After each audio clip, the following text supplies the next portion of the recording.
पर्युल्लसन्नखमयूख शिखाभिरामो पादोपदानि तव यत्र जिनेन्द्रदत्तः पद्मानि तत्र विबुधाः परिकल्पयन्ति।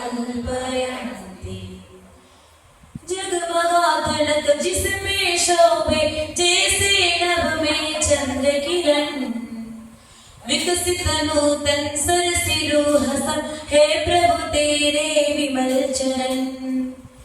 रखते जहाँ वही रचते शरण कमल सुर दिव्य लला, अभिनंदन के योग्य चरण तक भक्ति रहे उनमें अभिराम।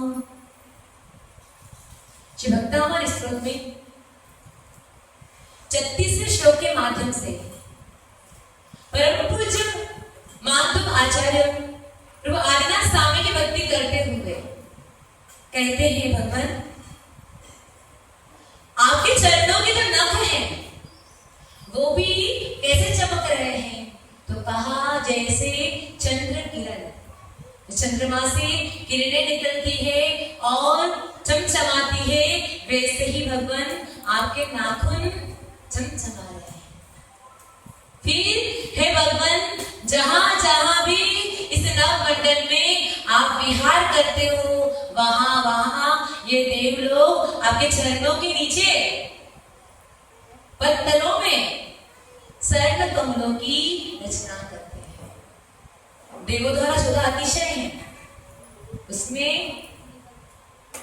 भगवान के चरण कमलों में स्वर्ण रचना कौन करता है? देवगण करते हैं। यहाँ तो व्यक्ति चेहरे की उपमा देता है, चेहरे की सुंदरता का गुणगान करता है, हाथ पैर की गुणगान करता है, लेकिन यहाँ देवगण भगवान की एक एक अंग की नख तक भी नहीं छोड़े। क्यों? भगवान स्वर्ण जैसे काया होती ही परम औदारिक शरीर जिनका होता है। परम औदारिक शरीर समझते हो? हम सबका औदारिक शरीर है। मनुष्य और तिरंजा शरीर कौन सा होता है? औदारिक शरीर होता है। और तीर्थंकर भगवान का परम औदारिक शरीर होता है। क्यों परम औदारिक शरीर होता है? कहते तीर्थंकर बनते हैं केवल ज्ञान की प्राप्ति हो गई और जो औदारिक शरीर है परम औदारिक शरीर बन जाता है। क्यों? औदारिक शरीर के आश्रय तो अनंतानंत निगोद्या जीव रहते हैं। शब्दासार ग्रंथ में पूरी प्रोसेस बताई है। 12 गुण स्नान में कैसे जीव, कैसे मुनिराज, वो जीव कैसे कैसे खत्म होते जाते हैं। अपने आप खत्म होते, कोई मारता भी नहीं उनको, है ना? ऐसे नहीं समझना भगवान ने तो जीवों की हत्या तो नहीं कर रहे हैं। आपके शरीर के भी अनंतानंत निगोद्या जीव आश्रय करके बैठे हुए हैं। और जिन्होंने निगोद्या जीवों का, जिनके शरीर से निगोद्या जीव चले गए हैं, पूर्ण समाप्त हो चुके हैं, ऐसा शरीर परम औदारिक शरीर होता है और सर्वांग सुंदर होता है। इस संसार में ऐसे 8 शरीर हैं जिनके शरीर में निगोद्या जीव नहीं होते हैं। पता है आपको? पृथ्वी का एक, जल का एक, अग्नि का एक और वायु का एक, ये 4 भूत चतुष्टय कहलाते हैं। भूत माने भूत, भूत यानी भूत माने जीव। जिनवाणी में भूत शब्द का अर्थ बताया। भूत माने जीव, जो जीव प्राण चेतना से सहित है वो भूत कहलाते हैं। और पृथ्वी का एक, जल का एक, अग्नि का एक, वायु का एक, ये चारों जीव भूत चतुष्टय कहलाते हैं। इनके शरीर में निगोद्या जीव नहीं होते। फिर देवों का शरीर और नारियों का शरीर, उनका शरीर एक शरीर होता है। इनके शरीर में भी निगोद्या जीव नहीं होते हैं। और कहा आहारक शरीर और आहारक मिश्र शरीर, इन दोनों शरीर में भी निगोद्या जीव नहीं होते हैं। इसके अलावा सभी शरीरों में जिन जिनके शरीर है, 3 से मनुष्य के सभी शरीर में निगोद्या जीव होंगे। फिर कहा अब ऐसा कौन सा शरीर है जहां पर निगोद्या जीव नहीं रहते? तो कहा अरिहंतों का शरीर, परम औदारिक शरीर होता है। इनके शरीर के आश्रित निगोद्या जीव नहीं होते हैं। ध्यान रखना, मोक्ष जाने के लिए उत्तम सहनन चाहिए। अगर उत्तम सहनन न होगा, वर्ज विषमला सहनन नहीं होगा, तो जीव मोक्ष नहीं जा सकता। लेकिन संस्थान कोई भी हो, हर संस्थान से जीव मोक्ष जा सकता है। संस्थान माने आकार, बोना हो, कुबड़ा हो, हुंडक संस्थान वाला हो, स्वास्थ्य संस्थान वाला हो, निवृत्त परिमंडल संस्थान वाला हो, तीर्थंकर भगवान को सब जगह संस्थान ही होता है, क्योंकि वो इतने पुण्यात्मा जीव होते हैं। लेकिन बाकी अरिहंत तो होते हैं। अरिहंत कितने होते हैं? तीर्थंकर कितने होते हैं? भरत क्षेत्र में 24 तीर्थंकर हो सकते हैं, इससे ज्यादा नहीं हो सकते। और अरिहंत असंख्यात, अनादिकाल में गिनने लगे तो अनंत हो चुके हैं। लेकिन वर्तमान काल में कितने अनंत हो सकते हैं? कितने हो सकते हैं? पूरे 2.5 में हो सकते हैं, बहुत हो सकते हैं, अनेक हो सकते हैं। तो कहा कि कोई अरिहंत कुबड़ा शरीर वाला भी होता है, कोई बोना शरीर वाला भी होता है, लेकिन जैसे ही केवल ज्ञान की प्राप्ति होती है, पूरा शरीर सर्वांग से सुंदर हो जाता है। फिर कहा भगवान, जो कुबेर इतने होते हैं, वो आपके पद तलों में क्या करते हैं? स्वर्ण कमलों की रचना करते हैं, क्योंकि भगवान की महिमा है, भगवान का वैभव है। यश कीर्ति नाम कर्म हो गए, तीव्र चल रहा है तीर्थंकर भगवान नाम कर्म की तरार प्रगतियों में। बड़ों को तो पता नहीं, आता नहीं आता, मैं छोटों को तो सिखा दिया। हमारे सामने जो बच्चे आते हैं ना, 8 कर्म, उनके उत्तर भेद, उनकी डिफिनेशन कंप्लीट। क्यों ज्ञानी? जो जागत है सो पावत है, जो सोवत है सो, जो जागते हैं, पुरुषार्थ करते हैं।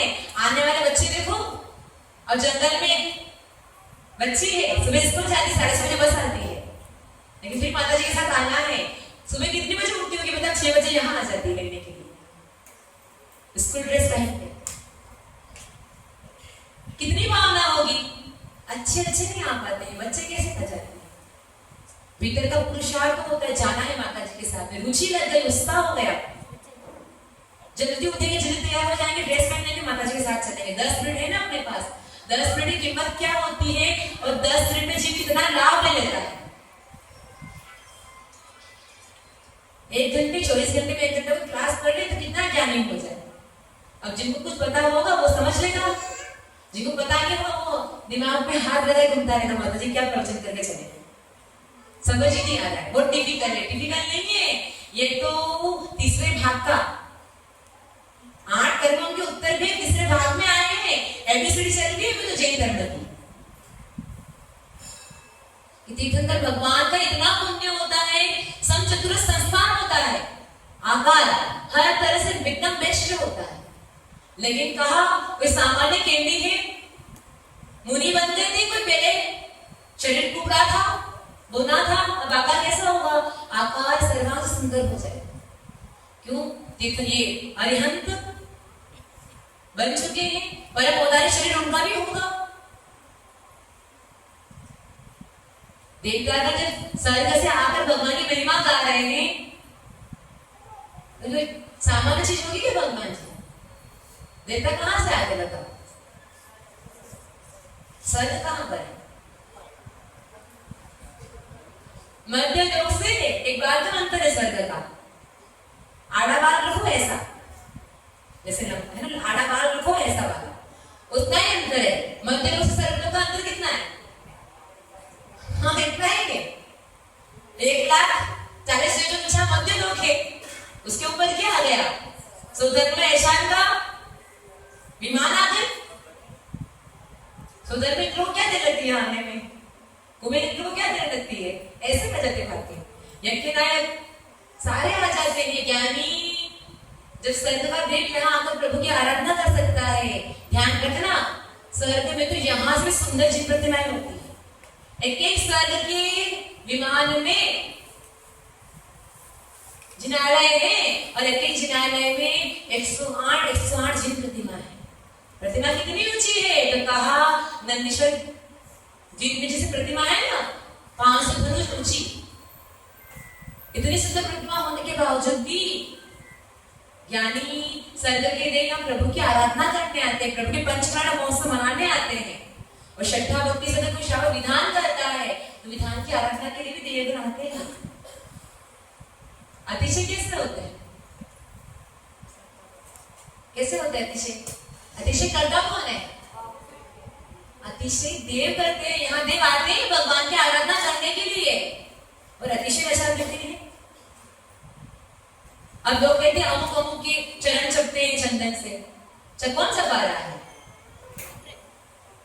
बताओ, भगवान जी के चरणों के नीचे कमलों की रचना हो रही है, देवगण कर रहे हैं, तो भगवान जी ने ऐसा क्या पुण्य किया होगा? यानी जो कांटों पर चलना सीखता है, फूल भी उन्हीं के लिए बचते हैं। आदिनाथ भगवान ने, बताओ, युग के प्रारंभ में मुनि दीक्षा ग्रहण की। होंडा सरपणिका के प्रथम तीर्थंकर है, जिस काल में कहते हैं लोग बहुत सरल स्वभाव थे। ये जो प्रतिक्रमण की व्यवस्था है, प्रतिक्रमण की व्यवस्था लेकिन आदिनाथ बाबा के काल में थी और महावीर के काल में। बाकी अजितनाथ से लेकर पार्षद के काल में कोई प्रतिक्रमण की व्यवस्था नहीं है। क्यों? उस काल में मुझे कोई चर्चा करते ही नहीं,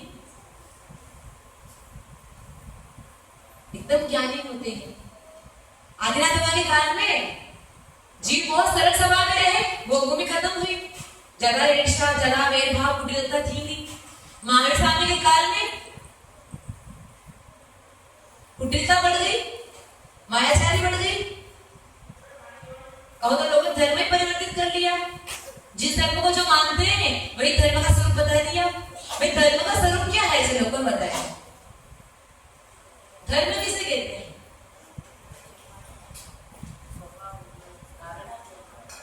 धर्म है रत्नत्रयी परम धर्म है। नियम सार में कुंद आचार्य कह रहे हैं, नियम शब्द का अर्थ क्या है? सम्यक दर्शन, सम्यक ज्ञान, सम्यक चारित्र, और वही नियम ही रत्नत्रय है, और रत्नत्रय ही धर्म है। जो कांटों पर चले हैं, इतना आसान है मोक्ष पद को प्राप्त करना, सिद्ध शिला पर पहुंचना। जो कांटों पर चले हैं, फूल भी होने के लिए बिछते हैं। एक बार एक राजा रथ में बैठकर आ रहे थे। जैसे ही रथ आया, द्वार पर हाथी खड़ा था। इधर से 4 लोगों ने उठाया राजा को, हाथी पर बिठाया। राजा हाथी पर बैठा है, हाथी पर बैठा, फिर एक छोटा द्वार आया। लोगों ने हाथी से उतारा, राजा को घोड़े पर बिठाया।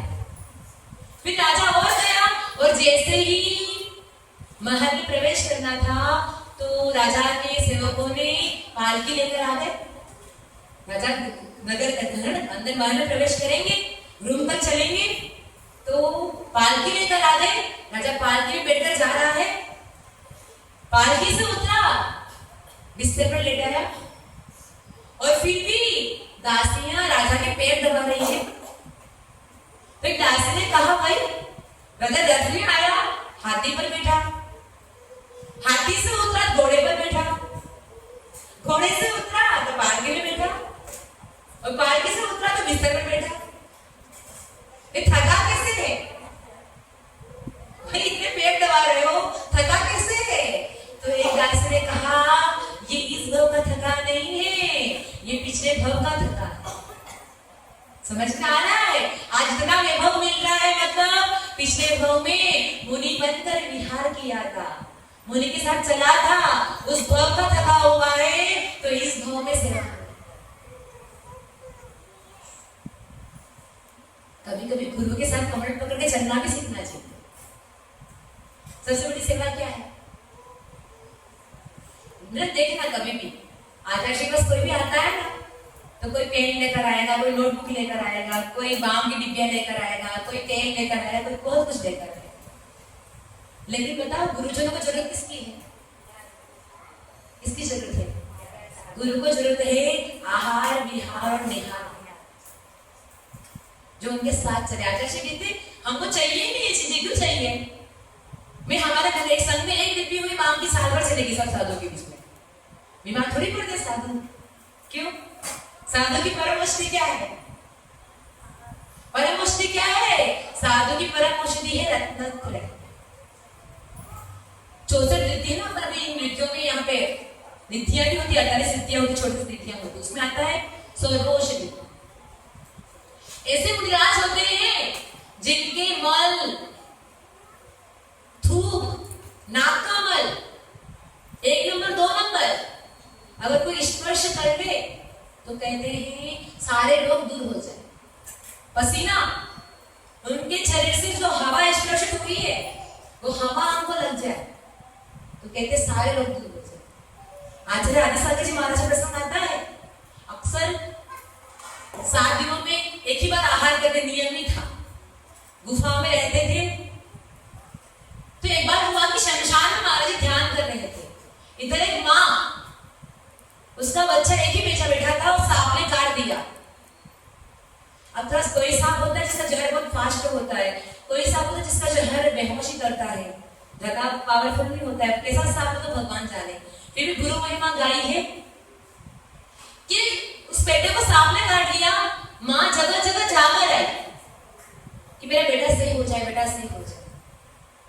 फिर देखा कि कोई साधु है खड़े हैं, तो जाकर अपने बेटे को उनके चरणों में सुना दिया और कहा कि अब जो भी है वो आपके चरण है, अब इनको सही करने वाला इस दुनिया में कोई डॉक्टर नहीं है। और कहते हैं महाराज तो ध्यान में थे, दुनिया तो आती और जाती है, हमें क्या मतलब, हमारे ध्यान साधना तो हमको कर लीजिए। वो अपने ध्यान में थे, आंखें बंद किए थे, कहते हवा का झोंका आया, उनको ईश्वर से दिया और वही हवा का झोंका उस बेटे को स्पर्श करके निकला और बेटा उठकर बैठ गया। ऐसे गुरुजनों के प्रभाव हुआ करते हैं, आशीर्वाद हुआ करता है। तो साधना कितनी होती है, जहर कैसे बनता है बताओ, जहर बनता है किसी शरीर के अंदर, कहते हैं जिसकी भाषा जितनी कलुषित होती है उनमें इतना जहर बनता है। जितने विशुद्ध परिणाम होते हैं, हमने पहले बताया 3 प्रकार की नाड़ी शरीर में होती है ना, सत्वगुण वाली, रजोगुण वाली और तमोगुण वाली। मतलब क्या है, ये नाड़ियां की नाड़ी मतलब श्वास चलना, और श्वास जो चल रही है कैसे चल रही है, आप देखना अधिकतर साधुओं की सत्वगुण वाली नाड़ी होगी, अधिकतर जो बिल्कुल रत्नत्रय का पालन करते हैं, धर्म से कपट नहीं करते हैं, मोक्ष मार्ग के अनुसार चल रहे हैं, उनकी नाड़ी को भी व्यक्ति चेक करेगा तो क्या सत्वगुण वाली नाड़ी है। क्यों है, पहली बात तो भोजन शुद्ध कर रहे हैं, फिर दूसरी बात दिन भर परिणामों विशुद्धि है, न किसी से राग है न किसी से द्वेष है। तो कितनी भी सेवा कर ले, मेरे को सेवा कर भी रहा तो वो पुण्य कमा रहा है। सेवा करने वाला क्या कर रहा है, पुण्य कमा रहा है ना। साधु आशीर्वाद देते हैं, तो आशीर्वाद क्या देते हैं, आशीर्वाद किससे मिलता पता है, लोग कहते हैं हमको आशीर्वाद दे दो, यानी आशीर्वाद मिलता है आपने जैसे कर्म किए हैं वैसे फलों की प्राप्ति। क्या क्या मिलेगा बताओ आशीर्वाद में, हम किसी को आशीर्वाद दे रहे, बहुत सेवा कर रहा है, साधु क्या देगा, कुछ है क्या उनके पास में, कुछ नहीं है, चवन्नी की रुपया मिले, न सोने की न चांदी की, न तांबे की न लोहे की, क्या करेंगे चवन्नी रख के भी, कुछ नहीं है। लेकिन जो सेवा कर रहा है ज्ञानी, वो सेवा का फल बिना कुछ किए मिलता जाता है, मांगना नहीं पड़ता है, कुछ दे दो कुछ दे दो। और जो नहीं कर रहा है सब तो सबको आशीर्वाद देंगे, सेवा करने वाला हो या नहीं करने वाला हो। क्यों, इतना बड़ा उदाहरण है आगम के अंदर यशोधर मुनिराज का, कहते 60 जिसने डाला और जिसने उसे का दूध दिया, दोनों को जब आंख खोली तो दोनों को धर्म वृद्धि का आशीर्वाद दिया। राग भी नहीं द्वेष भी नहीं, हमें क्या करना है भैया। तो जिनके परिणाम इतने निर्मल रहते हैं उनके भीतर में जहर भी औषधि रूप परिवर्तित हो जाता है, और जिनके भीतर करुषता रहती है, कटुता रहती है, चल लेता है, बात बात में चल कपट रहता है, झूठ बोलना, कुछ लोग तो बोलते हैं साधु से भी झूठ बोल देते हैं। क्या जा रहा है, उसे लगता है जितने बोले अपने उतने बोले साधु भी है, यानी तुम तो 1 घड़ा का पानी पीते हो, हम तो 1000 घड़ा का पानी पीते हैं। हर जगह नगर नगर साधु की टिकाऊ थोड़ी है की जगह पे। दादी बोल रही थी पता चल के साथ पास नहीं करना, आपके दीक्षा का कोई फाइनल हो तो विचार करें। साधु तो आज यहाँ है, कल कहाँ है वो भी नहीं पता। इसलिए क्यों ऐसा होता है? क्योंकि साधु एक ही जगह पर बहुत दिन रहेगा, पहचान बढ़ जाएगी, पहचान बढ़ेगी तो राग द्वेष भी होगा, राग द्वेष होगा तो परिणामों में कलुषता आएगी, कलुषता आएगी तो महाव्रतों में मलिनता आ जाएगी, शिथिलता आ जाएगी। इसलिए साधु नगर नगर डगर डगर विहार करते रहते हैं। छोटा गांव होगा तो कम दिन रहेंगे, बड़ा गांव में ज्यादा दिन रहेंगे, ये भी है मूलाचार। छोटा गांव में तो एक आहार करो, 2 आहार करो, बड़ा शहर है तो 5 दिन रुको, फिर कॉलोनी बदलते रहो। और अच्छी धर्म का समान है, धर्म का लाभ लेते हो, थोड़ी देर और रुक जाओ, भी अपनी दुकान जहां चले वहां रुको, दुकान नहीं चले तो दुकान आगे लेकर जाओ। तो कहने का मतलब है कि साधु एक नगर से एक ही जगह विहार कर रहे हैं। क्यों कर रहे? परिणामों की शुद्धता के लिए, विशुद्धि के लिए। और श्रावक अगर एक स्थान पर रह रहे हैं तो कहीं नहीं कलुषता आती है। किसी भी गांव में जो मतलब हमारा गांव तो ऐसा ही है, अमुक गांव अच्छा है, कभी किसी से अपने गांव की तारीफ सुनने नहीं मिलती है। क्यों नहीं सुनने मिलती है? क्योंकि एक ही जगह पर रह रहा है ना, एक ही जगह पर रह रहा है, वही भी वातावरण दिख रहा है, तो मन में क्या आता है? ये तो गांव ऐसे नहीं है, लोग भी अच्छे नहीं है। यानी लोग कहां पर अच्छे बताओ?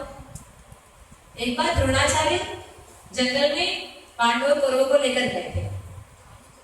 द्रोणाचार्य ने कहा, भाई सुनो, रात को अपन को अगले गांव में ठहरना है। द्रोणाचार्य को भी भेजा और युधिष्ठिर को भी भेजा। द्रोणाचार्य ने कौरव को भी भेजा, क्या नाम है, दुर्योधन, और इसको युधिष्ठिर को भी भेजा, दोनों को भेजा। दोनों भी गए, दुर्योधन को भेजा, आकर पूछा, भाई वो अगला गांव वाला गांव कैसा है? उसने कहा, नहीं बिल्कुल अच्छा नहीं। क्यों अच्छा नहीं है? कुत्ते भी बहुत हैं, लोग भी अच्छे से बात नहीं करते हैं, कोई स्वागत भी नहीं करता है, कोई बुलाता भी नहीं है। उसने कहा, ठीक है भाई, अच्छा गांव नहीं है तो कोई बात नहीं। फिर युधिष्ठिर से पूछा, भाई कैसा गांव है? पास का गांव। उसने कहा, बहुत अच्छा है, एक ही घर के परिवार के लोग अच्छे हैं। क्यों अच्छे हैं? सब में विनम्रता है, अतिथि का सम्मान है, वहां के लोग क्या, जानवर भी अच्छे हैं, कुत्ता भी मुझे चाट रहा था। बात क्या हो गई? एक कुत्ता भौंक रहा है और एक को दिल्ली कुत्ता चाट रहा है, यानी गांव वही है, अंतर कहां आ गया? अंतर कहां आया? आपने सामने वाले को भावनाएं कैसे दी? हम लोग शांति धारण करते हैं, उसे बोलते संपूज्य कानाम प्रतिपालकानाम यतीन्द्र सामान्य तपोधनानाम देशस्य राष्ट्रस्य पुरस्य राज्यः करोतु शांति भगवान जिनेन्द्रः।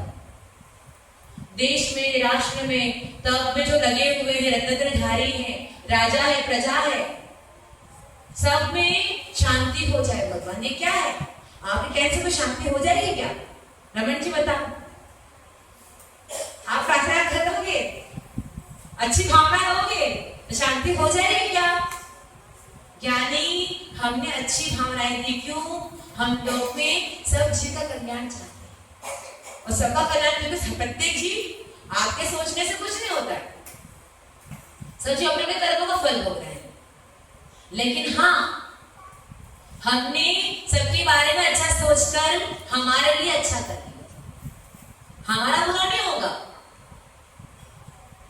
3 लोग के नाम वाणी खिलती है। क्यों खिलती है? क्योंकि 3 लोग सोचते हैं, मन में ऐसी भावना आती है, तीर्थों का प्रकृति का बंध कब होता है? तो कहा कि तीर्थ कोई जीव होता है कि मैं 3 लोगों का कल्याण कैसे कर लूं? संसार के प्राणी हैं, दर्द में भटक रहे हैं, राग में उलझे हुए हैं, मोह में उलझे हुए हैं, लोभ में उलझे हुए हैं। इन जीवों के समझाओ, कब तक उलझोगे संसार में? एक दुकान हम संभाल रहे हैं, दुकान बीवी संभाल रही है। खाना कब बनता है? खाना रात में बनता है, रात में खाते हैं। तो जिन को आचरण है ये, इतनी भी फुर्सत नहीं है कि दिन में 4-5 क्लास रहती है, वहां आकर बैठ जाए। क्यों? दुकान संभालना है। माँ रात में खाना बना रहे हैं, रात में खा रहे हैं, बच्चे भी रात में खा रहे हैं, आपके सेठ जी भी रात में खा रहे हैं, परिवार रात में खा रहा है। क्यों? केवल धन कमाना है इसलिए वो बाहर जाते हैं, बाहर काम संभालते हैं, अंदर का काम संभालते हैं। यानी इतनी भी क्या लालसा है, 2 रोटी दिन की खाओ, आराम से खाओ, सुख से खाओ, चैन से खाओ। हमारे धर्म का पालन तो हो ना कम से कम। अगर हम लोग कहीं जाते हैं रात में, अगर कहीं रुकते हैं तो कभी हमको जंगल में भी रुकना पड़ता है, तो आप इस चूल्हे चलते हैं, हमको पता चलता है ये आदिवासियों के घर है। क्यों? चूल्हे रात में जल रहे हैं। यानी जब जैनियों के यहाँ पर भी रात में चूल्हे जलेंगे तो हम क्या समझेंगे? रात में जब घर से गंध आएगी तो हम क्या समझेंगे? जैनियों के घर आसपास दीवार से सटे हुए हैं तो हम क्या समझिए? रात में गंध आ रही है, आसपास जैन परिवार रहते हैं, इसलिए हमें नीचे जो भोजन चल रहा है ना, नियम बता दिया कि 6:30 बजे पहले भोजन करके निपट जाना चाहिए सामने वाला। तो कलेक्टर भी आए तो बोल देना भैया यहाँ भोजन चल रहा, बंद है। क्यों? जिनादों में कहा, जिवाणी में आया है, सूर्य अस्त होने के 48 मिनट पहले अगर कोई व्रती है, 2 प्रतिमाधारी है, तो उसको सूर्य अस्त होने के 48 मिनट पहले ही थाली छोड़ देनी पड़ेगी, त्याग कर देना पड़ेगा। नहीं करेगा तो रात्रि भोजन का दोष लगता है। अभी सूर्य दिख रहा है, सामान्य श्रावण शावकों के लिए बना दिया है इस काल में, जब तक सूर्य दिखता है, हाथ दिखते हैं, तब तक खा सकते हैं। यहाँ के लोग तो फिर रात में भी ट्यूबलाइट लगा करके देखते रहते हैं, खाते रहते हैं। पंचम का श्रावक कुछ भी कर सकते हैं, तो ऐसा कोई नियम नहीं है।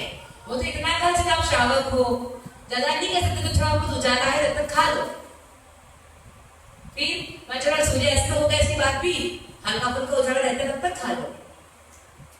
देखिए रास्ता निकाल दिया, लेकिन यहाँ रास्ता क्या निकाला?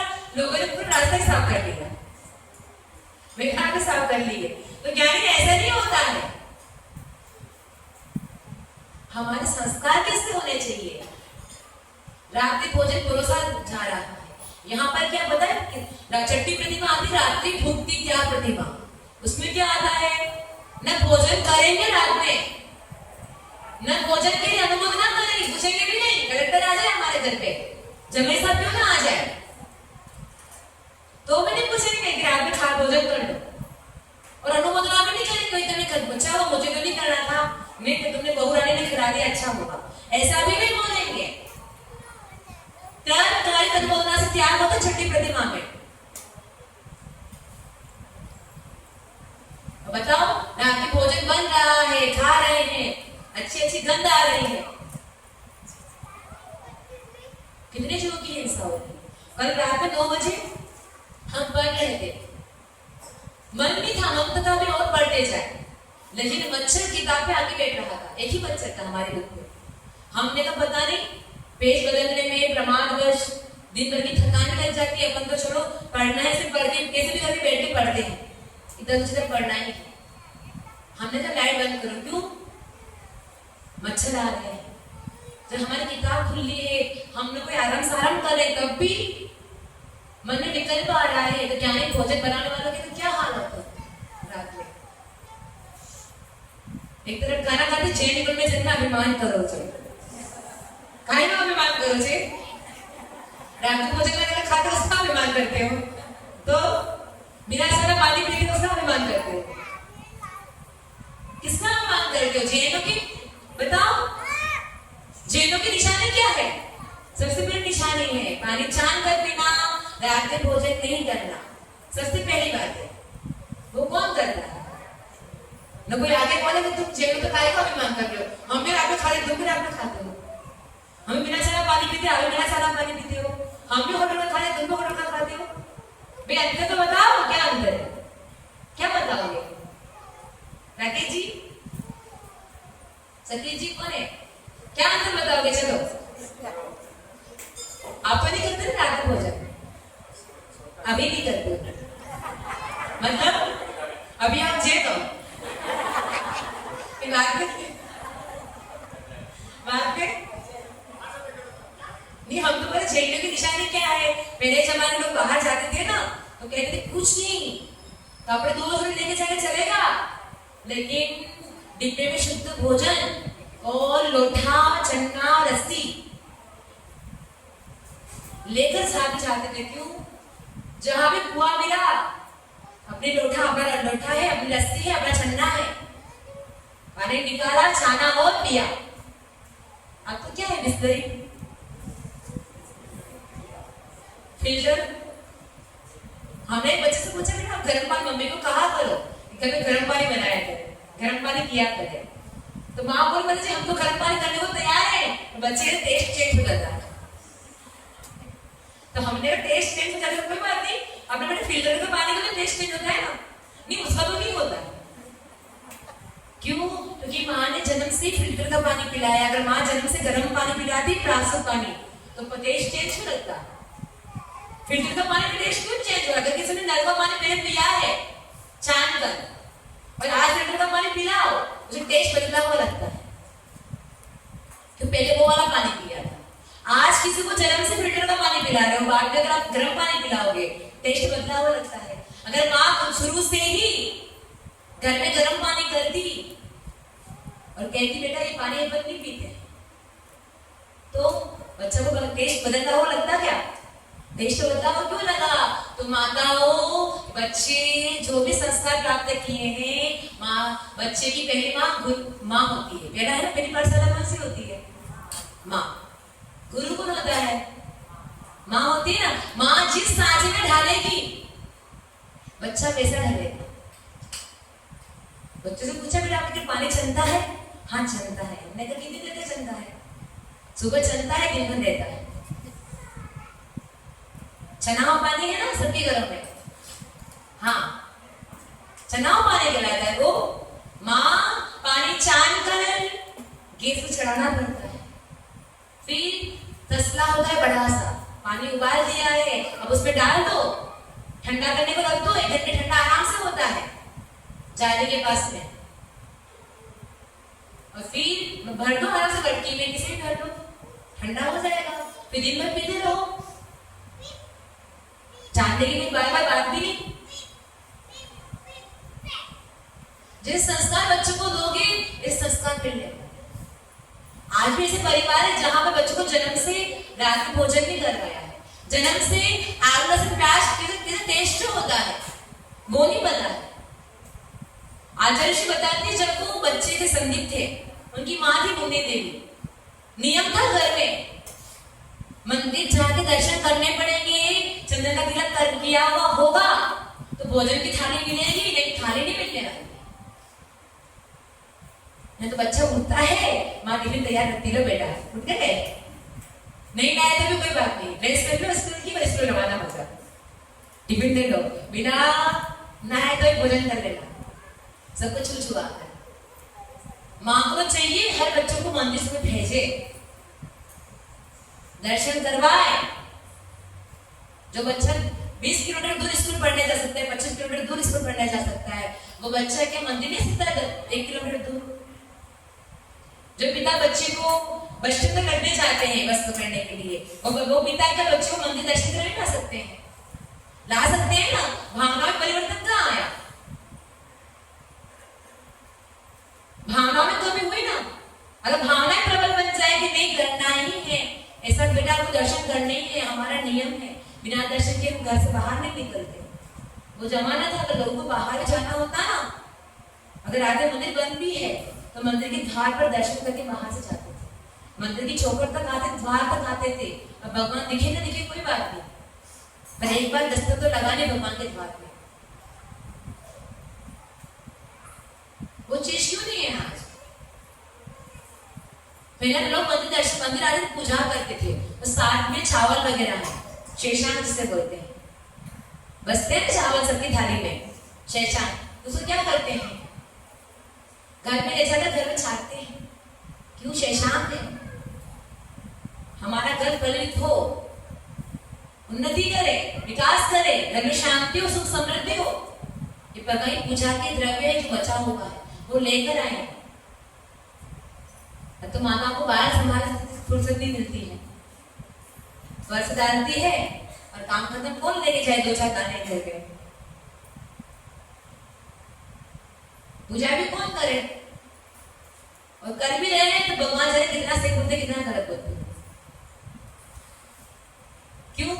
हम सीखना नहीं चाहते ना, हम तुम्हें श्रावक का साथ सीख जाओ तो भी कल्याण हो जाए। मतलब श्रावक निर्जरा कैसे करेगा कर्मों की? अगर श्रावक अच्छी से अष्टमोह का पालन कर ले, हम ये नहीं कि नियम शुद्धि का भोजन करो, वो करो, वो करो, कोई नियम ले लो, बस अष्टमोह का श्रावक पालन कर ले तो जीवन का कल्याण। आपको कांटे में चलने के लिए भी नहीं कह रहे, शूल पे चढ़ने के लिए भी नहीं कह रहे हैं।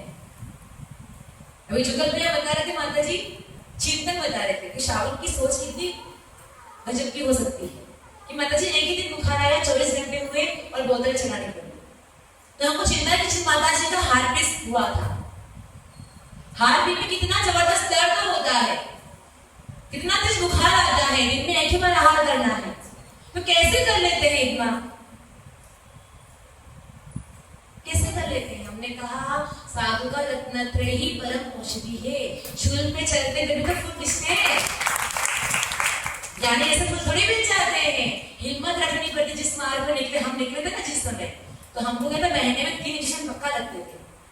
सर्दी खांसी बहुत जबरदस्त है, एलर्जी की बहुत जबरदस्त है, 3 इंजेक्शन महीने में 3 इंजेक्शन लगते ही थे किसी भी हालत। तो घर वाला बोला तुझे तो सर्दी खांसी इतनी होती है, वहां तो गोली भी खाने को नहीं मिलेगी, इंजेक्शन की बात दूर रही। हमने कहा जो होगा सबका वैराग्य होगा तो काम होता। वैराग्य से बड़ी गोली क्या होगी? वैराग्य से बड़ा इंजेक्शन क्या होता है मोक्ष मार्ग में? बिना वैराग्य के साधु एक पल में जी सके मोक्ष मार्ग। जो होगा सब होगा भैया, क्या करना है, क्यों डरना है? जब वैराग्य हुआ तो कदम आगे बढ़ना है। सब देखो, जैसे ही संघ में प्रवेश किया हमारे आगे हमारे गायब हो गए। प्रतिमा तो 4 घंटे बाद दी थी, प्रतिमा लेने के बाद तो हमारे गायब हो गई। प्रतिमा इसके बाद दिशा नहीं, तो उसके बाद तो बोल। हम तो लोग ऐसे कहते माता जी जब आहार चरण में आप चलते हो ना तो हमको सांस चलने लग जाता है। सांस की एनर्जी आपको है, आप तो आराम सकते हो और बीमार हम पड़ जाते हैं। क्यों? ज्ञानी सारी शक्ति रत्नत्रय की होती है, ब्रह्मचर्य की शक्ति होती है, तब जाकर ये जीव इतना विकास कर पाता है। आज प्रभु के चरणों में अपन पढ़ने की कितने कमलों की रचना, स्वर्ण में कमलों की रचना होती है, बताओ। देवता लोग जिनके कमलों की रचना करते हैं उन्होंने कितना तप किया होगा, कितना परिश्रम किया होगा, कितना गजब रत्नत्रय साधना में जीवन जिया होगा।